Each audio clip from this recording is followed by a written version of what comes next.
जिल्हा परिषद मराठी प्राथमिक कन्या शाळा डोणगाव येथे नवीन शैक्षणिक वर्षाच्या प्रारंभी शाळा प्रवेशोत्सव मोठ्या उत्साहात साजरा करण्यात आला। इयत्ता पहिलीमध्ये प्रवेश घेतलेल्या नवागत विद्यार्थिनींचे पुष्पगुच्छ व हार घालून स्वागत करण्यात आले। तसेच क्रांतीज्योती सावित्रीबाई फुले यांच्या प्रतिमेचे पूजन करून कार्यक्रमाची सुरुवात करण्यात आली। विद्यार्थिनींना शाळा ही घरासारखीच आपुलकीची वाटावी, त्यांच्यामध्ये शाळेविषयी कोणतीही भीती राहू नये, आनंददायी प्रसन्न भयमुक्त वातावरणात शिक्षणाची गोडी निर्माण व्हावी या उद्देशाने संगीतमय वातावरणात प्रवेशोत्सवाचे आयोजन करण्यात आले। टाळ्यांच्या गजरात आनंदी वातावरणात नवागत विद्यार्थिनींचे स्वागत करण्यात आल्याने त्यांच्यामध्ये उत्साहाचे वातावरण निर्माण झाले।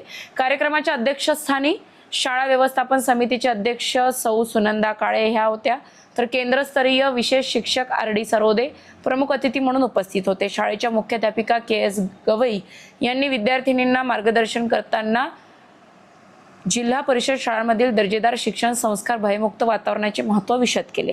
विद्यार्थ्यांच्या सर्वांगीण विकासासाठी शाळेत विविध उपक्रम राबवले जात असल्याची माहिती त्यांनी दिली।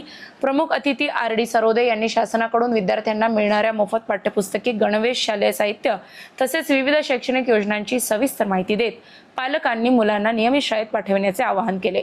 कार्यक्रमाला शिक्षक, पालक, शाळा व्यवस्थापन समितीचे सदस्य, ग्रामस्थ मोठ्या संख्येने उपस्थित होते। अनिल मंजुळकर, अजिंक्य भारत प्रतिनिधी।